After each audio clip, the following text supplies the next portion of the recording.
So a couple of months ago, a Lookism chapter come out, and I watched one of Tekadon's review videos on the Lookism chapter, where he talks about how Zack actually needs to start thinking like how Harjun does.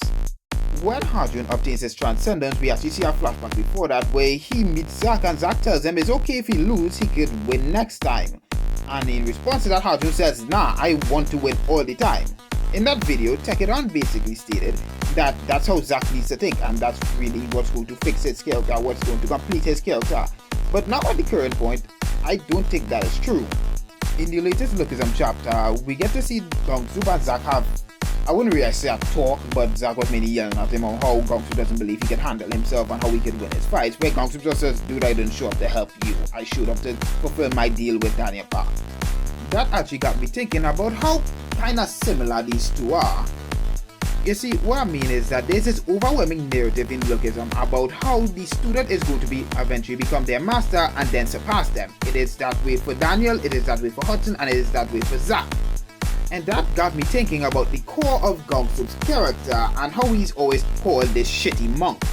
And the reason behind that is although Gongsup is a monk, he doesn't act like one. As you can see, he's not only ready to fight, which monks aren't violent, but he also has a very expensive watch on, showing that he hasn't left his worldly desires behind. We usually see in our chapter where he's straight up just partying. And that is something that a monk wouldn't do. But in the same vein, he also preaches about Buddhism, is something that monks constantly does. And that is the exact same thing that is going on with Zack. While Zack may preach about how he's fine with losing and he doesn't care anymore, we see that that isn't the case in the Hunt for Gun, where he blatantly confirms that he only showed up to fight Gun just to see what would happen if he wins. He pulls up in the Hunt for Gun questioning what would happen if he win. He's not here for Johan, which is very odd considering his entire arc in the series was that he was trying to prove to Johan that he can help, that he can be an asset to him. But at the end of the day, he shows up not to help Johan, but for his own selfish desires. We even see this that when Johan gets stronger, he is visually distressed about the fact he actually feels saddened that his friend got stronger. But instead of him being like Harjun and wanting to win all the time, I believe he actually needs to let go of that desire to win. And once he lets go of his desire to win, he would become an enlightened character. And that's where I actually believe he will obtain his pinnacle. And now this is where the fun part comes in, where I theorize about what Zack's pinnacle can be. I believe Zack's pinnacle is going to be a counter to Johan's Chimera technique. I have two ways where I theorize this is going to go. The first one, and the most boring one in my opinion, is that he'll just be able to see through it. Like how Capion Kim was kept by seeing through the invis attacks, but that is nothing anymore, so I believe PTG will just give it to Zack instead, and he'll be able to see through this.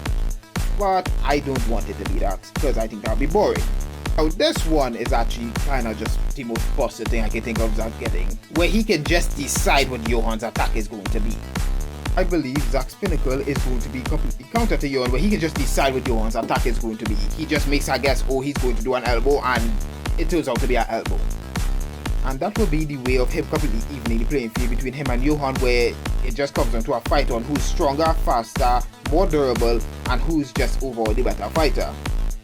Or there is one that runs completely counter to that, where he also leaves behind his desire to beat Johan, and he actually doesn't get a pinnacle to defeat Johan, but one that just overwhelmingly busted like all the other pinnacles is. I don't really have any theories on what that could be, but that is also an option.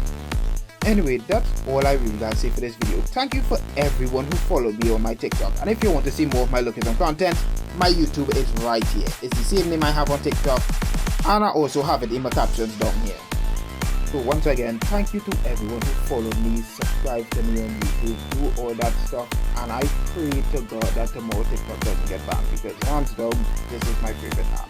It's my favorite app to make videos, it's my favorite app to watch content, or it's my favorite app to generally just do everything. But if it doesn't happen, if TikTok does get banned, well, they can find more on YouTube. And to everyone, have a good night.